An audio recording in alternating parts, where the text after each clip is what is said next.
کہ یہ نبی تمہیں ہمارے بیچ اس لیے مبعوث کیے گئے ہیں، یہ تم پر ہماری آیات تلاوت کریں گے اور تمہیں پاک فرما دیں گے۔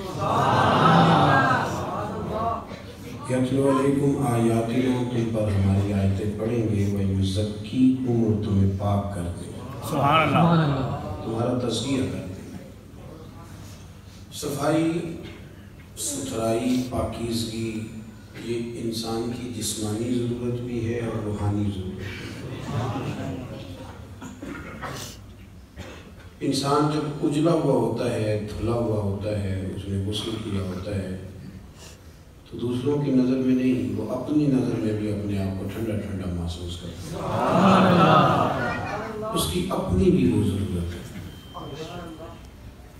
اب میں اس کو اور سادہ کروں تو میں یوں کہتا ہوں کہ وہ اپنے آپ کو بھی پیارا لگنا شروع ہو جاتا ہے، وہ صاف ستھرا ہوتا ہے۔ بندہ مالدار ہو،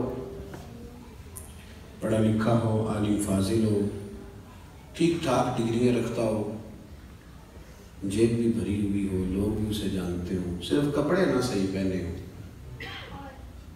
صرف کپڑے نہیں ٹھیک پہنے، میلے کچیلے ہیں، تو اس سے کہا جائے نا کہ صاحب چلو ذرا، تو کہتا ہے نہیں یار میرے کپڑے ٹھیک نہیں۔ تو آپ اسے کہیں کہ یار مطلب تو پڑھا لکھا بھی ہے، نہ تیری دولت کہیں گئی، نہ تیری ڈگری خراب ہوئی، کپڑے ٹھیک نہیں ہیں تو کیا حال ہے؟ لیکن وہ جانے کو تیار نہیں، کہتا پہلے غسل کروں گا، کپڑے بدلوں گا، دھلے ہوئے پہنوں گا، صفائی والے پہنوں گا، پھر چلوں گا۔ ٹھیک ہے نا میں؟ اور اگر اسے کہا جائے کہ دو چار مہمان اس سے ملنے کے لیے آ رہے ہیں، وہ بندہ دولت بھی رکھتا ہے، ڈگری بھی رکھتا ہے، فہم و فراست والا بھی، صرف کپڑے نہیں صحیح، کپڑے آج میلے، دو چار دن ہو گئے کپڑے تبدیل نہیں کر پایا، یا کوئی کام کر رہا تھا تو کچھ مٹی زیادہ لگ گئی ہے، تو آپ جتنی مرضی جتن کریں وہ کسی کو ملنے کے لیے تیار ہے۔ کیوں؟ وہ اس لیے کہ وہ سمجھتا ہے جب تک صفائی نہ ہو بندہ اپنے آپ کو خود آسانی میں محسوس نہیں کرتا۔ میری بات کی سمجھ آ رہی ہے آپ کو؟ جس کا بٹن ٹوٹ جاتا ہے نا محفل میں، اس کی ساری توجہ محفل پہ نہیں ہوتی، اپنے بٹن پہ ہی ہوتی، حالانکہ کوئی بھی نہیں دیکھ رہا، کسی کو پتہ بھی نہیں، لیکن وہ بار بار غور کرتا ہے کہ یار ایک بٹن میرا کام ہے، کسی کی نظر پڑے گی تو کوئی کیا سوچے گا، اور گھر جا کے بھی وہ پریشان ہوتا ہے کہ تم نے یہ کیا میرے ساتھ سلوک کیا، آج مجھے وہ والی ویسکوٹ دے دیں جس کے 3 بٹن ہی کوئی نہیں۔ میری بات کو سمجھیے گا یہ، اور آپ جتنے مرضی بڑے ہیں، آپ اپنے آپ کو بڑا محسوس نہیں کرتے۔ آپ کو کے لیے غسل دیکھیں نا، کپڑے دھلے ہوئے ان دھلے پڑے تھے، دھونے والے تھے، حضور گھر تشریف لے آئے، اللہ کے رسول صلی اللہ علیہ وسلم نے فرمایا عائشہ انہیں دھو ڈالو، کپڑے جب دھل جاتے ہیں تو اللہ کی تسبیح کرنے لگ جاتے ہیں، جب دھل جاتے ہیں تو اللہ کی تسبیح کرتے ہیں۔ صفائی ایک بڑا ضروری کام ہے، اور نبی پاک صلی اللہ علیہ وسلم نے اس کو پسند کیا ہے۔ ایک شخص حضور کے قریب سے گزرا تو اس نے بکھرے ہوئے اس کے بال تھے اور بڑے اس کی پراگندہ حالت تھی۔ کچھ لوگ آرٹیفیشل درویش بھی بن جاتے ہیں، میک اپ کر کے بھی درویش بن جاتے ہیں، یعنی بلا سارا کچھ گھر میں پڑا ہے، یہ کہتے نہیں میں درویش ہو گئی، تو اس کو بھی شریعت پسند نہیں کرتی۔ تو سیاستہ کے اندر یہ روایت موجود ہے کہ نبی کریم صلی اللہ تعالیٰ علیہ وسلم کے پاس سے وہ شخص گزرا تو حضور نے بلا لیا، بلا کر کے فرمایا یہ کیا حال بنایا ہے، تیرے کپڑے کس طرح کے، کنگھی کیوں نہیں کی؟ تو اس نے اس کی حضور بس وہ سرکار فرمانے لگے تیرے اوپر تو اللہ کا بڑا فضل نہیں، بڑی خیر نہیں، رب نے بڑا مال عطا کیا؟ حضور بالکل ہے۔ محبوب فرمانے لگے جا پھر جا کے اچھے کپڑے پہن، رب جب فضل کرتا ہے تو اس کا اثر دیکھنا پسند فرماتا ہے، پھر یہ جان بوجھ کے اس طرح کا رویہ تو نہ بنا کہ کسی کو پتہ نہ چل جائے میرے پاس پیسے، ایسے نہ کر۔ تو صفائی ستھرائی، آپ ظاہری طور پر اگر آپ صاف ستھرے نہیں ہوتے تو آپ کسی محفل کے قابل نہیں رہتے، آپ 4 دوستوں کی محفل میں بیٹھنا اپنے لیے بوجھ محسوس کرتے ہیں، تکلیف ہوتی ہے کہ یار میرے کپڑے ٹھیک نہیں۔ صحیح بتائیے گا، اگر انسان کے کپڑے صاف ستھرے نہ ہوں اسے سکون نہیں آتا، تو اگر اس کے دل پہ میل ہو جائے گا بہت سارے لوگ کہتے ہیں مجھے سکون نہیں، لیکن ہم ڈرتے ہیں نا، ان کو بتا نہیں سکتے، ڈرتے ہیں۔ بے سکونی کی کچھ وجوہات ہوتی ہیں، کچھ سبب ہوتا ہے۔ آپ کپڑے میلے تھے تو آپ بے سکون تھے، تو اگر آپ کا دل میلا کچیلا ہے نا، روح پہ کوئی دھبا لگ گیا ہے، یہ دھبے ہوتے ہیں۔ حسد ایک دھبے کا نام ہے، عداوت ایک دھبا ہے، تکبر ایک دھبا ہے، یہ سارے دھبے ہیں۔ اور بخاری میں نبی پاک علیہ السلام نے خود فرمایا ہے، جب تم گناہ کرتے ہو تو تمہارے دل پر سیاہ نقطہ لگ جاتا ہے، تو آپ اس نقطے کی موجودگی میں سکون میں رہیں، یہ کیسے ہو سکتا ہے؟ اور گناہ کی تعریف حضور نے یہ فرمائی کہ ما حاک فی صدرک، جو تیرے سینے میں کھٹکے، جو تیرے سینے میں کھٹکے، تو پریشان ہو کہ کسی کو پتہ نہ چل جائے، تو کراہت محسوس کرے کسی کا اس پر مطلع ہونا، تو ہمارے باطن کے اندر بڑی مصیبتیں ہیں۔ ہم حسد کرتے ہیں، بہت سارے لوگوں سے کرتے ہیں، ماننے کو تیار نہیں ہوتے، کرتے ہیں۔ بلکہ امام غزالی رحمۃ اللہ علیہ تو فرماتے ہیں کہ حسد تو پائے مالداروں اور صاحب علم لوگوں میں جاتے ہیں۔ وہ کہتے ہیں غریب آدمی ان پڑھ بندہ تو اس دوڑ میں شامل ہی نہیں ہوتا، وہ نہیں شامل ہوتا، وہ سمجھتا ہے کہ میں تو اس پائے کا ہی نہیں ہوں، اس میں تو شامل ہی وہ ہوتے ہیں جن کے پلے کوئی شے ہے۔ تو لوگ حسد کر رہے ہوتے ہیں، اندر جھگڑا ہوتا ہے، وہ پریشان ہوتے ہیں تو بے سکون رہتے ہیں۔ اصل مسئلہ اس بات کا نہیں ہوتا کہ میرے پاس نعمت نہیں، اصل رٹا یہ ہوتا ہے کہ میرے پاس تو ہے پر اس کے پاس نہیں ہونی چاہیے، ادھر کیسے چلی گئی؟ اعلیٰ حضرت بریلوی رحمۃ اللہ علیہ نے بہت ساری کتابوں کا نچوڑ ایک جملہ ملفوظات شریف میں لکھا ہے۔ اعلیٰ حضرت فرماتے ہیں حسد کرنے والا اس بندے پر اعتراض نہیں کر رہا ہوتا، حسد کرنے والا بنیادی طور پر اللہ کی تقسیم پر اعتراض کرتا ہے، اللہ کی تقسیم پر۔ ہمارے اندر یہ میل چڑھ اور گھروں کے اندر یہ پوری ایک دوڑ شروع ہے، دیورانی کے اندر، جیٹھانی کے اندر یہ پوری دوڑ ہے، اور ایک وقت آتا ہے کہ بھائی بھائی سے حسد کرنے لگ جاتا ہے۔ کیسے سکون پائے گا؟ حسد ایک آگ ہے، اور ترمذی شریف کے جو لفظ ہیں حدیث کے وہ بڑے نرالے ہیں۔ نبی پاک صلی اللہ علیہ وسلم نے فرمایا حسد نیکیوں کو یوں کھا جاتا ہے جیسے خشک لکڑی کو آگ کھا جاتی ہے، یعنی وہ کھائی جاتی ہے، لکڑی کی اپنی کوئی حیثیت باقی، اور تھوڑی دیر پہلے وہ لکڑی تھی اور اب وہ خاک ہے، حسد کھا جاتا ہے۔ تو حسد پر پھر مزے کی بات یہ کہ یہاں حضور نے ایک اور بھی بات بیان، میں حسد نیکیوں کو کس کو کھاتا ہے؟ اس کا مطلب ہے حسد کرنے والے نیک بھی ہوتے ہیں، نیک لوگ بھی حسد، جو سرکار نہیں فرمایا نا حسد نیکیوں کو، اس کا مطلب ہے کہ حسد کرنے والے کچھ نہ کچھ نیک بھی ہوتے ہیں، نیکیاں بھی کرتے رہتے ہیں، حسد بھی کرتے رہتے ہیں، تو وہ ہوتا یہ ہے کہ وہ ساتھ ساتھ ضائع ہوتی ہے۔ حسد نہ کرے، رشک کرے، رشک کرے۔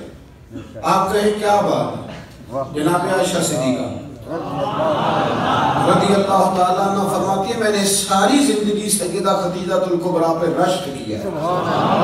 کیا بات تھی اس عورت کی، ان کا رنگ بھی زیادہ گورا نہیں تھا، سرکار سے عمر بھی کچھ زیادہ تھی، 2 دفعہ پہلے نکاح بھی ہو چکا تھا، پر کیا قابل رشک بھی ہے کہ جسے اپنی ساری حیات ظاہرہ میں میرے نبی پاک نے یاد کیا۔ رشک کریں، کہیں کیا بات ہے، اللہ اسے دیا تو مجھے بھی دے، رشک سے۔ کنز الاموال میں حدیث ہے، حضرت عائشہ صدیقہ رضی اللہ تعالیٰ عنہ فرماتی ہیں دوپہر کے وقت نبی پاک صلی اللہ علیہ وسلم کے صحابہ حضور سے ملنے نہیں آتے تھے، دوپہر کے کھانے کے بعد سرکار اعلان کرتے تھے، قیلولہ فرمایا کرتے تھے، ایک بوڑھی آ گئی ملنے۔ اس وقت صحابہ نہیں آتے، بوڑھی آ گئی، اور دروازے پہ آ کے جب اس نے اپنی آواز نکالی نہ پوچھا کون ہے، تو اس کی آواز کچھ آوازیں بندہ بڑا ان کا شناسہ ہوتا ہے، وہ بڑی ذرا ٹھہر جا مؤذن میرا دل دھڑک رہا ہے، اور کہیں کعبہ گر نہ جائے تیری شوخ اور مست اذان سے، کچھ آوازیں بندے کے کان میں پڑتی ہیں تو مزہ آتا ہے نا۔ تو وہ خاتون باہر جب بولی تو سرکار دو عالم علیہ السلام آرام فرماتے بڑھ اٹھ گئے، حضور نے دروازہ کھولا، بوڑھی کو بٹھایا، کھانا کھلایا، دیر تک وہ باتیں کرتی رہی، سرکار جواب دیتے رہے، اور جناب عائشہ صدیقہ کہتے ہیں لوگ پہلے بھی بڑے آتے تھے، اور آج ذرا انداز نرالا تھا، حضور نے بڑی محبت کی، جانے لگی تو حضور نے تحفے بھی بڑے دی، میرے کریم نے بڑا ہی پیار کیا، بڑا نوازا، میرے دل میں خیال آیا کہ یہ خاتون جاتی ہے، حضور بھی جائیں گے، رات کو واپس لوٹیں گے تو میں پوچھوں گی یہ کون تھی، لیکن وہ چلی گئی، حضور تو لیٹ گئے اور گہری سوچ میں چلے گئے۔ جناب عائشہ کہتی ہے میں قربان جاؤں، میں قریب گئی، قدموں میں بیٹھ کے عرض کی حضور دنیا تو پہلے بھی بڑی آتی ہے، یہ بی بی کون تھی؟ میں نے بات کی تو حضور رو پڑے، اٹھ کے بیٹھے، سرکار فرمانے لگے عائشہ یہ بی بی میری پہلی زوجہ سیدہ خدیجہ الکبریٰ کی سہیلی تھی، ان کی سہیلی تھی یہ عائشہ۔ خدیجہ کے دور میں آتی تھی، خدیجہ کھانا کھلاتی تھی، وقت دیتی تھی، پیار کرتی تھی۔ فرمایا آج میں نے اس روایت کو زندہ کیا، حسن العہد من الایمان، تعلق اچھے طریقے سے نبھا دینا یہ بھی ایمان کا حصہ ہے۔ حضرت عائشہ اس کو بیان کر رہی، آپ دیکھیں صحابہ ایک دوسرے کی شان بیان کرتے ہیں۔ حضرت عائشہ صدیقہ سے پوچھا گیا، بخاری مسلم دیکھیے، توجہ ہے میری بات پر؟ حضرت عائشہ صدیقہ سے کسی نے پوچھا نبی پاک صلی اللہ علیہ وسلم کو سب سے زیادہ پیارا کون؟ جناب عائشہ صدیقہ سے پوچھا سب سے زیادہ پیارا کون؟ تو جناب عائشہ کہنے لگی یہ صاف ستھری بات ہے، سیدہ فاطمہ الزہرا۔ سبحان اللہ۔ اس شخص نے فوراً پوچھا، مشکات دیکھیے اٹھا کے، اس نے پوچھا کہ مردوں میں، تو آپ نے فرمایا فاطمہ کے شوہر علی المرتضیٰ۔ فوراً ایک دوسرے کی شانیں بیان ہو رہی ہیں، ایک دوسرے کی عظمتوں کا تذکرہ ہو رہا ہے۔ مولا علی شیر خدا کرم اللہ تعالیٰ وجہ الکریم فرمایا کرتے تھے میں تمہیں بتاؤں سب سے بہادر کون ہے؟ حضور بتائیے، فرمایا ابو بکر صدیق۔ فرماتے وہ بدر کی رات جب حضور کے چھپر شریف کا پہرا دینا تھا، چھپر کا پہرا دینا تھا حضور کے چھپر شریف کا، تو بڑا مشکل کام تھا کون وہاں کھڑا ہو، تو فرماتے ہیں لوگ ابھی سوچ رہے تھے کہ وہاں کون جائے گا، سوچ رہے تھے کہ کون جائے گا، لیکن ابو بکر تلوار لے کے کھڑے ہو گئے، کوئی اور کیوں جائے گا، میں حضور کے اس چھپر شریف کی پہرے داری کروں۔ ایک دوسرے کی تعریفیں کر رہے ہیں، ایک دوسرے کی فضیلتیں بیان کر رہے ہیں، یہ رشک کرتے تھے۔ حسد ہمارے یہاں نا کار تعریف ہی رہے ہوتے ہیں، پر وہ ہلکا سا نچوڑے تو اندر سے اثر نکلنا شروع ہو جائے، لمبا بھی نہیں نچوڑنا پڑتا، بس ہلکا سا کہتے ہیں باقی تو ساری باتیں ٹھیک تھیں، لیکن آپ نے دیکھا ہے آنے جانے میں نخرہ کتنا تھا، بس وہ نکل آیا، وہ نچوڑ لیا، وہ گیا کام سے، سارا کچھ ختم ہو گیا۔ وہ ایک بات میں طے حسد نہیں کرے، آپ کو تکلیف دے گا، آپ اذیت میں آئے۔ پھر ایک اور بیماری ہے جس کا نام تکبر ہے، یہ جھوکے ملنے کا نام عاجزی نہیں، بلکہ اللہ کے ساتھ ہی فرماتے ہیں میں نے بڑے جھکے ہوئے دیکھے ہیں، گردن جھکی ہوئی ہے، دل بڑا اکڑا ہوا، فرماتے ہیں یہ ان کی ادا ہے، یہ ادا بھی تجھ کو ہی زیب ہے، تیری عاجزی بھی فریب ہے۔ کہیں کہیں نا لوگ اس طرح بھی کرتے ہیں، عاجزی تو دل کا نام ہے کہ آپ کے اندر اخلاص کتنا ہے، آپ کتنے جھکے ہوئے ہیں، آپ کس قدر پیار کر۔ بہت سارے لوگوں میں تکبر ہے، مجھے مانو، مجھے تسلیم کرو، اور میں آپ کو کیا بات بتاؤں دنیاوی لوگوں کی، میں تو دینی محفل میں دیکھتا ہوں کہ کوئی علاقے کا چودھری اگر کسی محفل میں آ جاتا ہے تو گردن اونچی کر کر کے نقیب کو دکھاتا ہے کہ میں پیچھے بیٹھا ہوں حالانکہ میں چودھری ہوں، تو اونچی کر کر کے گردن، عادت پڑ گئی نا اسٹیج پہ بیٹھنے کی، پیچھے مزہ ہی نہیں آتا، حالانکہ شان تو رب دیتا ہے، آپ جہاں بھی بیٹھے ہیں اگر آپ قابل اکرام ہیں تو پھر آپ قابل احترام ہی ہیں، لیکن یہ لوگوں کے تسلط جما کے اپنے آپ کو، مطلب کتنا چھوٹا بندہ ہے جو کسی کے بارے میں یہ کہتا ہے کہ یہ میرا ملازم ہے، اس سے کیا ثابت کرنا چاہتا ہے؟ یہ دو جملے کہے کہ میرے پاس اتنے پیسے ملازم رکھ سکتا ہوں کیا؟ میں ایک یونیورسٹی میں گیا کچھ بیان کرنے کے لیے، تو ایک بچہ مجھے کہنے لگا پیر صاحب ایک بات بڑی دل میں پریشان کرتی ہے، کسی لبرل آدمی نے کر دی تھی، تو ڈرتا میں کرتا نہیں کہیں مجھے کوئی بے ادبی نہ کہہ دے۔ ہمارے ہاں ایک ظلم یہ بھی ہوتا ہے کہ ادب سکھانے سے پہلے بے ادبی کا لائسنس جاری کر دیا جاتا ہے، حالانکہ پہلے ادب سکھایا جائے، پھر اگر کوئی بے ادبی کرے تو پھر اسے بے ادب، ہم ادب نہیں سکھاتے لیکن بے ادبی کا تانا فٹافٹ دے دیتے۔ میں نے کہا جناب آپ پوچھیں، اگر مجھے جواب آتا ہوگا تو میں بتا دوں گا، نہیں تو میں کسی سے پوچھ کے بتا دوں گا، آپ بتائیے۔ وہ کہنے لگے کہ مجھے کسی نے کہا کہ نبی پاک صلی اللہ علیہ وسلم کے زمانے میں غلامی ختم نہیں ہوئی تھی، اس زمانے میں غلام بکتے تھے اور اسی طرح بکتے تھے، خریدے جاتے تھے، تو ایک آرڈر فرما دیتے غلامی ختم ہو جاتی۔ اور میں نے کہا یار یہ تو کوئی بڑا سوال ہی نہیں ہے، آپ بلا وجہ ڈال رہے ہیں، یہ کوئی بڑا سوال ہے؟ یہ سب حضور نے غلامی ختم کر دی تھی. آپ پڑھیے ابو داؤد شریف، ختم ہو گئی غلامی. توجہ ہے میری بات پر؟ نظر نہیں میری طرف. حضور نے غلامی ختم کر دی، غلامی رہی نہیں کرنے لگے. وہ کس طرح؟ میں نے کہا ابو داؤد شریف پڑھ لیں. حضرت ابو ذر غفاری رضی اللہ تعالیٰ عنہ فرماتے کلمہ پڑھنے آیا، جب واپس جانے لگا تو حضور نے بڑی نصیحتیں فرمائی. ان میں سے ایک نصیحت حضور نے یہ کی، ابو ذر یاد رکھنا تمہارے غلام تمہارے بھائی ہیں. غلام تو وہ رہے نہیں، انہیں تو مدینے والے رسول نے بھائی بنا دیا. آپ کو کس نے کہا وہ غلام ہے؟ وہ غلام ہے. میں سیاستہ کی روایت پیش کر رہا ہوں. فرمایا تمہارے غلام تمہارے، دیکھ میری طرف، تمہارے غلام تمہارے بھائی ہیں. اور نبی کریم نے فرمایا جس طرح کا خود کھانا اسی طرح کا انہیں کھلانا، جس طرح کا خود پہننا اسی طرح کا انہیں. غلام رہے گا جب وہ آپ کے جیسے کپڑے پہنے گا. آپ وہ الگ بات ہے کہ جتنا مرضی وہ ہیومن رائٹس پہ بات کرے، انسانی حقوق کی تنظیمیں چلائے، غلام کو ملازم کو اس طرح کی روٹی نہیں کھلاتا جس طرح کی خود کرتا ہے. اسے اس طرح کے کپڑے پہناتا نہیں جس طرح کی خود پہنتا. لیکن نبی پاک علیہ السلام نے یہ احساس فرمایا جس طرح خود کھانا اسی طرح انہیں کھلانا، جس طرح کا خود پہننا اسی طرح کا انہیں پہنانا. اور حدیث کا آخری جملہ یہ ہے کہ سرکار فرمانے لگے ان کی طاقت سے زیادہ ان پر بوجھ نہ ڈالنا. اور اگر کبھی انہیں کوئی ایسا کام بتاؤ جو ان کی طاقت سے زیادہ ہو تو پھر اس کام میں ان کی مدد بھی کرنا. مجھے بتلائیے غلام تو غلام رہے نہیں، حضور نے تو سیٹ ہی ختم کر دی، انہیں بھائی بنا دیا. وہ تو سیٹ ہی ختم ہو گئی. تو آپ یہ کیسے کہہ سکتے ہیں کہ غلامی ختم نہیں ہوئی؟ حضور نے تو انہیں بھائی بنا دیا. بھائی ہمارے یہاں نا بڑا مزہ آتا ہے یہ کہہ کہ میرے 6 ملازم، بڑا مزہ آتا ہے. اور بڑا بندہ راضی ہوتا ہے جب وہ گاڑی میں بیٹھا ہوتا ہے تو 15 بندے آگے دوڑ رہے ہوتے ہیں، اس کو بڑا لطف آ رہا ہوتا ہے. لیکن اسے نہیں پتا کہ اس کے اندر تکبر آ گیا. اب اس کے اندر ایک چیز پیدا ہوگی اسے خراب کرے گی. وہ پھر کس میں ڈھونڈتا پھرے گا، اسے کہیں مزہ نہیں آئے. وہ نورانی محفل کے اندر بھی، روحانی محفل کے اندر بھی وہ تلاش کرے گا کہ کوئی مجھے جان دے، کوئی مجھے پہچان دے. وہ ہر جگہ پروٹوکول کا عادی ہو، اسے بیماری لگ جائے، کسی جگہ قرار نہیں پائے. وہ کہے گا پتہ نہیں مجھے سکون کیوں نہیں آ رہا. بھائی سکون تو آتا ہے چھپ جانے میں، سکون تو جاتا ہے کسی کونے میں جا کے اللہ اللہ کر دے. کسی کونے میں بابا بلے شاہ صاحب، بابا صاحب رحمۃ اللہ علیہ فرماتے ہیں میں نے اعتکاف کبھی قصور میں نہیں کیا. اس گاؤں میں جاتا تھا جہاں مجھے جانے کو نہیں.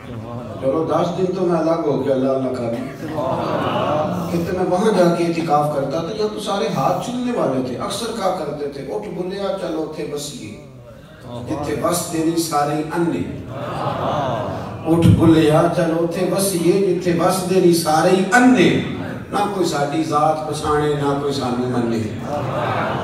کبھی ایسی جگہ بھی تو جانا چاہیے نا. اور بڑے ناف سے میری طرح کے بندے بھی کہہ رہے ہوتے ہیں تو کونے تو آ کے میرا نام پوچھو کون جاؤ. اور کبھی اپنے آپ سے پوچھ تو صحیح کہ یہ تو کہاں مبتلا ہو گیا. یہ شہرت، یہ شور شراب میں یہ آنا جانا. مزہ تو تب ہے کہ صبح قیامت آپ کو پردوں میں ڈال کے کہہ دیا جائے کہ جا تیری پردہ پوشی کی، تیرے عیب نہیں کھولے جائیں گے، بغیر حساب جنت میں چلا. یہاں یہ شور کرنا، اپنا آپ دکھانا، اپنا آپ بتانا، یہ تو علامت تکبر ہے. تھوڑا سا نیچے رہے. یہ ہوتا ہے کئی دفعہ کہ انسان کچھ اللہ تعالیٰ اسے وقار دے دیتا ہے تو اس کا قد اونچا ہو جائے، اس کی سیٹ اونچی ہو جائے، لیکن دل اس کا سکون میں رہے. امام غزالی روایت لائے ہیں، حضرت حذیفہ بن یمان رضی اللہ تعالیٰ عنہ فرماتے ہیں میں اپنے قریب محبوب علیہ السلام کے ساتھ نہ سفر کر رہا تھا. گرمی کا موسم تھا. سفر کرتے کرتے کرتے کرتے ہم ایک باغ کے قریب سے گزرے تو سامنے کنواں نظر آیا. حضور فرمانے لگے حذیفہ یار گرمی بڑی ہے، غسل نہ کر لیں؟ میں نے کہا حضور بڑی بات ہے، کر لیں. کہتے ہیں سرکار کنویں کے قریب گئے تو کپڑوں سمیت غسل کرنے لگے. پھر بھی مجھے فرمایا کہ ذرا چادر نہیں تان لیتے. میں ذرا پسند نہیں کرتا کہ یہ گرمیوں میں ہمارے بچے اس طرح کا لباس پہنتے. یہ تہذیب کے مطابق نہیں. تہذیب کسی اور چیز کا نام. آپ ذرا کھلا لباس پہنیں اور آپ ذرا کچھ چیزوں کو چھپائیں، آپ مہذب لگیں گے. آپ مناسب لگیں گے. کالی بنیان پہن کے تو گلی میں نکل جانا. گلی میں کیا، گھر میں بھی بیٹیاں ہوتی ہیں، بہنیں ہوتی ہیں. کیوں اس طرح کا لباس پہنتے ہیں جو غیر مناسب محسوس ہے؟ حضرت حذیفہ بن یمان رضی اللہ تعالیٰ عنہ فرماتے ہیں حضور کپڑوں سمیت غسل فرما رہے تھے، پھر بھی مجھے فرمایا چادر تان لو. توجہ ہے میری بات پر؟ نوجوان ذرا زیادہ غور کریں کیا اس کا. کہتے میں چادر تان کے کھڑا ہو گیا. حضور غسل کرنے لگے تو پانی ٹھنڈا تھا، گرمی بھی بڑی تھی. حضور کو نظر لطف آیا، فرمانے لگے تھوڑا اور نہ نہا لو. حضور نہائے. کہتے ہیں سرکار کو اور لطف آیا، فرمانے لگے ذرا اور نہ نہاؤ. میں بڑا مطمئن تھا، بڑا راضی تھا کہ مجھے نوکری کا موقع مل رہا ہے. کہتے ہیں ایک دو دفعہ سرکار نے فرمایا، پھر حضور بس کرنے لگے تو میں نے کہا حضور تھوڑا اور غسل فرمائیں، گرمی بڑی ہے. سرکار اور غسل کرنے لگے. خاصی دیر حضور نہائے، غسل فرمایا، فارغ ہو گئے نا. جب میرا کلیجہ بڑا ٹھنڈا تھا کہ میں نے نوکری کر لی. جب فارغ ہو گئے تو حضور مجھے فرمانے لگے چل اب تو غسل کر. اگر روٹی بچ جائے تو بندے ڈرائیور کو بھیج دیتے ہیں، اگر کبھی بچ جائے. چلیں آپ نے کون سا مجھ سے ناراض ہونے، آپ تو اپنے ہیں. اگر کوئی دیکھ بڑھ جائے تو مدرسے بھیج دیتے ہیں. ناراض ہو گیا ہو نا، مجھے تو پتہ ہے نا کہ وہ اس کو کہتے آپ یہ نہیں ہے کہ اس کے پیروں کے نیچے فرشتے پر بھی جاتے ہیں.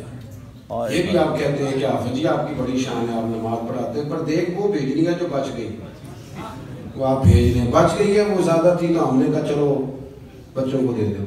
یہ اعزاز نہیں دیا، دیکھ دے دی پر آپ نے عزت نہیں دی. وقار کا مجھے مزہ نہیں آیا اس کا. یہ کوئی سرور والا کام نہیں. میرا ایک دوست مجھے ایک دن کہنے لگا حضرت جی اگر کوئی ٹائم ملا نا نکلا تو میں آؤں گا. میں کہ یار نہ یہ دا کوئی مزہ ہے، ساڑھے کو تو ٹائم کٹ کے آنا یار. ہاں تو بھئی تم کہے کہ میں بڑا مصروف ہوں پر آپ حکم تو کرے، میں سویرے ہی آیا.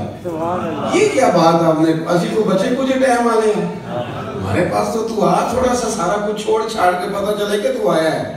میری بات کی سمجھ آ رہی ہے میرے عزیز؟ بات کو سمجھنا ہے آپ نے.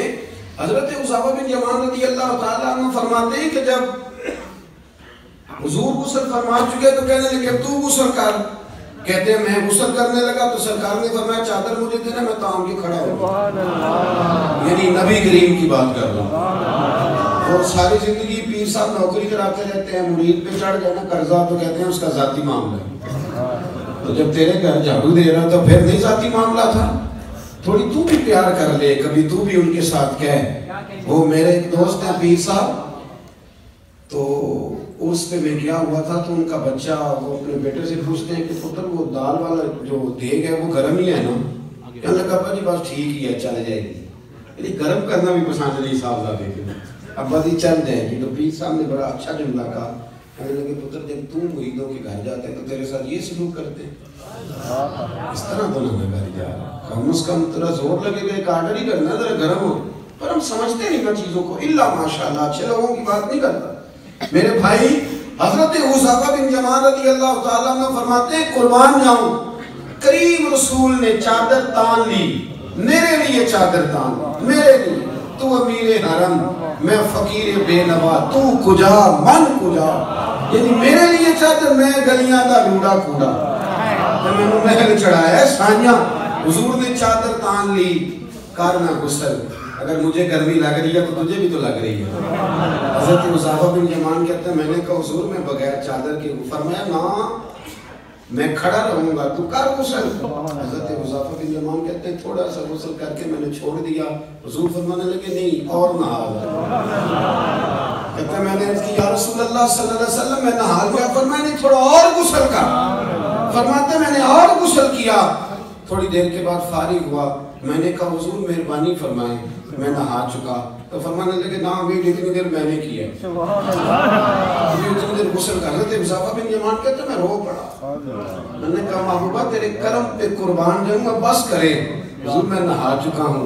تو حضور فرمانے لگے حذیفہ گھر سے کٹھے نکلے تھے نا، گرمی میں ایک جیسا سفر کیا ہے یار، تو غسل کر. مجھے اچھا لگا یار یہ کیا اسٹیٹس ہم نے بنا لیا. ہم اپنوں کے بیچ بھی اسی طرح رہیں گے. ہم اپنوں کے بیچ جو ہمارے اپنے ہیں ہم ان سے بھی کبھی. میں مسجد میں بیٹھا ہوں باوضو، ابھی میں نے عشاء پڑھی ہے. تو دیانتداری سے بتاتا ہوں، کوئی بیمار ہو گیا تو بڑی میری ٹانگوں میں ٹائیفائڈ بخار تھا، تو بڑی سخت تکلیف میری ٹانگوں میں آئی، اذیت آئی، مجھے چلا نہیں جاتا تھا، چھڑی پکڑ کے میں چلتا تھا۔ میری اماں کی یاد تھی، میں نے اسے کہہ دیا کہ بڑی ٹانگوں میں درد ہے، تو میں سو گیا، میری آنکھ کھلی تو میری ماں میری ٹانگیں دبا رہی، میری ماں میری ٹانگ پر میری جیسے آنکھ کھلی تو میں نے جھٹ سے اپنی ٹانگوں کو سمیٹا، میں نے کہا مدی آپ یہ کیا کر رہے ہیں؟ تو میری اماں جی نے کیا، بیمار رہتی تھی، شوگر تھی، کہنے لگی پتر تو نہیں میری روز دبا دا۔ بات کو سمجھے نا، وہ وقت گزر گیا، وہ انتقال کر گئی، 8-9 سال بیت گئے، پر وہ کبھی اس وقت کو یاد کرتا ہوں تو دل ٹھنڈا ہو گیا۔ ہمارا تو اسٹیٹس اتنا خوفناک ہو گیا کہ ہمارے اپنے ترستے رہتے ہیں کہ چلو 2 جملے پیار کی بول دیں، 2 جملے، اور کسی کے لیے بھی نہیں یار، کسی کے لیے۔ سیدہ طیبہ طاہرہ حضرت عائشہ صدیقہ اور فرماتی ہیں لوگوں ہم اس رسول کے ماننے والے ہیں جو جملوں کا بھی خیال کرتے ہیں۔ کسی کی آج انداز تکلم کس طرح کا ہے، کوئی کس طرح سے، اس کا بھی حضور خیال کرتے۔ ایک دن مجھے گھر میں بیٹھے بیٹھے فرمانے لگے عائشہ جب تو راضی ہوتی ہے تب بھی مجھے پتہ چل جاتا ہے، جب تو ذرا تھوڑا سا دل میں ایک بات رکھتی ہے تو پتہ مجھے پھر بھی چل جاتا ہے۔ جناب عائشہ کہتے ہیں میں نے فٹافٹ عرض کی حضور مجھے میری ماں روئے، میں اور آپ کو فرمایا چپ کر ذرا سن تو لے، پہلے ذرا سن تو صحیح نا، ذرا سن یا رسول اللہ حکم کریں۔ تو محبوب فرمانے لگے کبھی کبھی کسی دوسری بیوی کے پاس ذرا وقت گزارو تو تیرے دل میں بات تو آ جاتی ہے نا، ذرا سن نا، حضور حکم کریں۔ تو محبوب فرمانے لگے جب تو راضی ہوتی ہے نا تیرا طریقہ ہے کبھی کبھی قسم اٹھاتی ہے، جب تو ہوتی ہے نا مجھ سے ناراض تو تو کہتی ہے مجھے ابراہیم کے رب کی قسم، مجھے حضرت ابراہیم علیہ السلام کے رب کی قسم، اور جب تو راضی ہوتی ہے تو فرماتی ہے مجھے محمد عربی کے رب کی قسم۔ میں سمجھ جاتا ہوں کہ آج کوئی بات، جناب عائشہ کہتی ہے میں بڑا روئی، میں بڑا روئی۔ حضور نے فرمایا کیوں روتی ہے؟ میں پھر رو پڑی۔ حضور نے فرمایا میں نے تو تیرے احساسات بیان تو رو پڑی۔ کہنے لگی روتی اس لیے ہوں کہ اللہ نے کیسا کریم رسول اللہ فرمایا، حضور لفظوں جملوں تک کا احساس کہ آج کوئی فکریں کس طرح کے بیان کر رہا ہے، آج اس کا ذہن کس طرح چلا گیا، اس بات کا بھی خیال ہمارا تو یقین کرے وہ بلند و باغ مزاج جانے ہمیں کہاں جا کے کھڑا کرے گا، کس جگہ پہ جا کے ہم رکیں گے۔ بڑا شوق ہے لوگوں کی گردنیں جھکانے کا، بڑا ہمیں شوق ہے، یہ میرا ملازم ہے، گھر میں بھی گئے ہیں تو 2-4 بندے کھڑے ہونے چاہیے اعزاز کے لیے، تھوڑا سا جھکے تو صحیح، تھوڑا پیار کرنا تو شروع کریں، تھوڑا یہ آپ کی گردن دیکھیں نا، جو بالکل اکڑ جائے وہ مردہ ہوتا ہے، اور جس میں کچھ نہ کچھ لچک ہو وہی تو زندہ ہوتا ہے۔ اگر آپ پکڑے ہوئے ہیں، اکڑ گئے ہیں، آپ کو اپنے علاوہ، وہ کسی نے کہا تھا خدا مجھے ایسی خدائی نہ دے کہ اپنے سوا کچھ دکھائی نہ، کیا لے کے جانا ہے اس دنیا سے اگر آپ چند منٹ کسی سے پیار ہی نہیں کر پائے، کسی کا احساس کیا آپ کی طبیعت میں نہیں آیا، آپ کو ذرا خیال ہی نہیں آیا کسی کی بابت، لیکن ہمارا وہ احساس کدھر گیا؟ اصل بات یہ ہے کہ اندر تکبر چھپا لیا ہے، اب وہ نکلتا نہیں، کھٹکتا بڑا ہے، تنگ بڑا کرتا ہے، بڑی آرزو ہے کہ جانا جاؤں پہچانا جاؤں، سمجھتے ہیں مولا کائنات شیر خدا علی المرتضی حضرت مولا علی کرم اللہ تعالی وجہہ الکریم کوفے میں تشریف فرما تھے تو غلام سے کہنے لگے چل ذرا شادی کر لے چلے، کس سے؟ بول کے بتائیے، لے گئے کبھی ملازم کو ساتھ؟ ہم تو ابا جی کو نہیں لے کے جاتے، حالانکہ ان کو کبھی کبھی لے جائیں تو انہیں بڑا اچھا لگے۔ کبھی کوئی والد صاحب سے کہیں نا کہ موسم بدل رہا ہو 2 جوڑے لے لیتے لے کے جائیں کبھی ان کو ساتھ بٹھا کے، ان سے کہا ابا جی آئے میرے لیے کپڑے پسند کریں، ان بیچاروں نے بوڑھوں نے کیا پسند کرنا ہے، پر آپ ساتھ لے کے جائیں گے تو ان کا دل بڑا ٹھنڈا ہوگا۔ لیکن یہ کام بھی ہم یاروں کے ساتھ ہی کرتے ہیں، والد کو کہاں لے کر کے جاتے ہیں۔ مولا علی شیر خدا غلام سے فرمانے لگے چل نہ یار کپڑے خریدے، خادم کہتا میں ساتھ گیا، حضرت علی نے 2 جوڑے خریدے، فرمایا علی 2 لینے بھی ایک تیرا ایک میرا، ایک خاصا مہنگا لیا ایک ذرا سستا لیا، میں فوراً سمجھ گیا مہنگا آقا کا ہے اور سستا اسی طرح ہی ہوتا ہے نا، مہنگا جوڑا آقا کا ہے اور سستا غلام کا ہے۔ کہتے تھیلے میں کپڑے ڈالے، میں نے اٹھائے، میں غلام تھا، وہ چوک آ گیا جہاں سے مولا علی نے اپنے حجرہ نور میں جانا تھا اور میں نے اپنے گھر جانا تھا. فرماتے ہیں وہ جگہ آ گئی. شیر خدا رضی اللہ تعالیٰ عنہ فرمانے لگے کہ لیا پتر میرے والا جوڑا مجھے دے دے. لا وہ میرے کپڑے مجھے دے دے. تو کہتے ہیں وہ بڑی ڈیفینیٹ تھی بات تھی. میں نے اسی وقت نکالا مہنگا جوڑا جناب علی کو تھمایا. تو حضرت علی فرمانے لگے یہ تو نہیں میرا. باتیں مزے کے لیے سنتے ہیں سر. اگر ان کے سننے میں اتنا مزہ ہے تو اس پر عمل کرنے میں کتنا مزہ ہے. یہ بھی تو کبھی آپ محسوس کریں گے. حضرت مولا علی شیر خدا فرمانے لگے یہ نہیں میرا تو وہ دوسرا ہے. وہ کہتا میں نے ایک فلسفہ بیان کیا, ایک علت بیان کی, ایک لاجک میں نے بیان کی. میں نے کہا حضور آپ مہنگا پہنے چونکہ آپ آقا ہیں, اور میں سستا پہنوں گا کیونکہ میں. تو حضرت علی نے فوری طور پہ حکم نہیں لگایا کہ نہیں تو دوسرا مجھے دے. عالم تھے نا, تو اس نے علت بیان کی تو پہلے اس کا وہ سبب توڑا, پہلے اس کی اس بات کا جواب دیا. دلیل کا جواب دلیل سے دینا چاہیے نا. کئی دفعہ لوگ دلیل کا جواب گالی سے دینے لگتے ہیں, یہ طریقہ غلط ہے. حضرت علی سے اس نے کہا ایک علت بیان, ایک سبب بیان. کہنے لگا حضور آپ چونکہ آقا ہیں, آپ جوڑا پہنے مہنگا, آپ کپڑے استعمال کریں مہنگے, میں چونکہ غلام ہوں تو میں استعمال کروں گا سستے. حضرت علی کہنے لگے تو یہ والا فلسفہ نہ بیان کر, تو میرے والا کر. میں تجھے بتاتا ہوں ایک سبب وہ والا لگا لے, یہاں وہ حکم لگا. اس نے کہا حضور وہ کون سا؟ فرمانے لگے تو سستا مجھے دے نا کیونکہ میں بوڑھا ہوں, اور تو مہنگا استعمال کرنا اس لیے کہ تو جوان ہے. جو جوان ہوتے ہیں وہ مہنگے کپڑے پہنتے ہیں. فرمایا یہ والا نقطہ یہاں لگا نا, یہ کلیہ یہاں استعمال کر. تو خادم کہتا ہے کہ حضرت علی نے مجھے شان بھی دے دی, اعزاز بھی دے دیا, اور مجھے بات بھی سمجھا. تیسری بات ہے اس کا بھی ضرور خیال رکھیں ہمیشہ اپنی زندگی کے اندر. آپ کو سکون ملے گا, آپ کو اطمینان ملے گا. ہم نا آرام پسند بہت ہو گئے. مطلب دنیا میں سب سے تکلیف میں سب سے زیادہ ہمیں پریشان وہ بندہ کرتا ہے جو ہمارے آرام میں تھوڑا سا خلل ڈالتا ہے. اسپیکروں میں پابندی کیوں لگی پڑی؟ جھگڑے اب کوئی نہیں ہوتے تھے, اب کہاں دور رہ گیا. اب تو صرف لوگوں کی نیند خراب ہوتی تھی.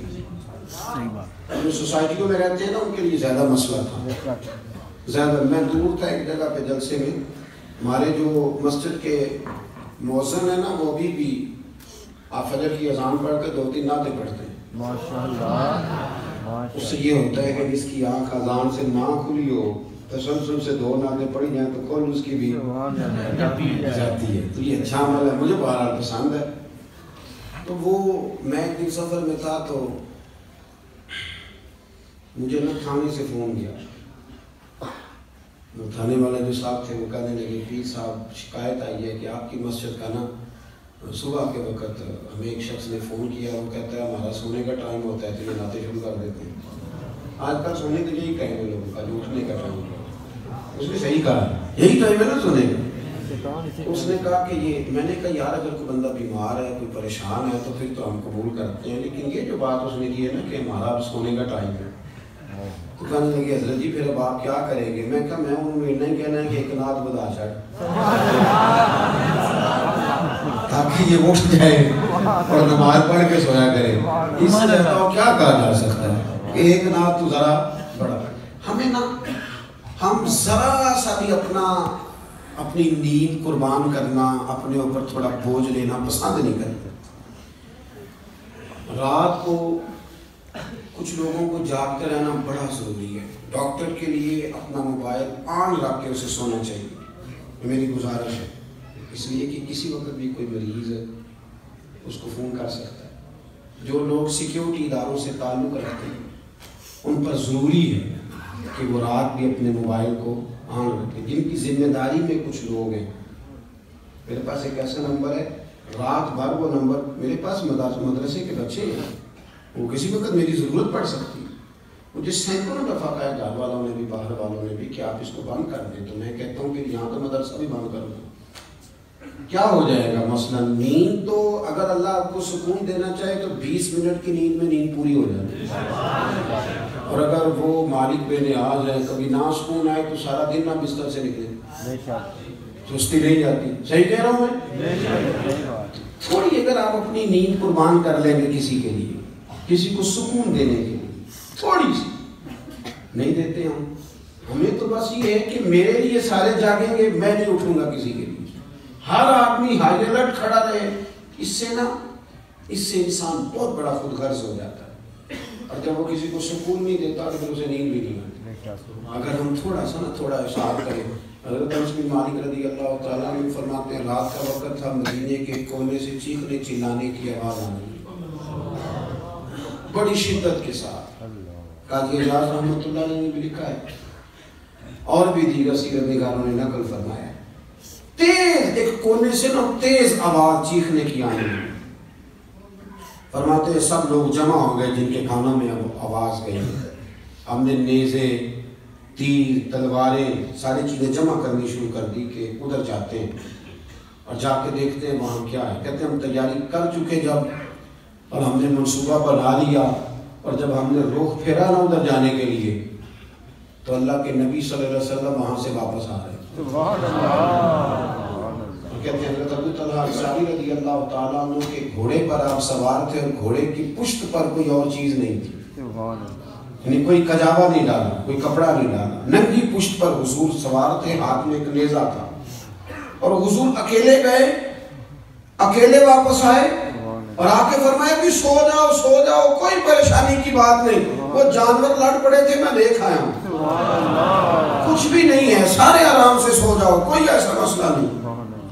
حضرت انس کہتے ہیں باقی تو ساری دنیا سو گئی تو میں ساری رات سوچتا رہا کہ محبوب تو ہماری سوتے ہوئے بھی نگہبانی کر رہا، جو حضور سب سے پہلے چلے گئے دیکھ کے لوٹ بھی آئے، اس کا مطلب ہے کہ سرکار جاگ رہے۔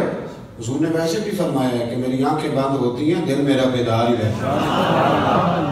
آپ یقین کریں اتنی خود غرضی، وہ پھر آہستہ آہستہ وہ خود غرضی، ہم پہلے خود غرض ہوتے ہیں، اپنے ابا جی سے کہتے ہیں کہ میرا گزارا نہیں ہوتا، میرے بھی بچے، یہاں سے ہم آغاز کرتے ہیں خود غرض ہونے کا۔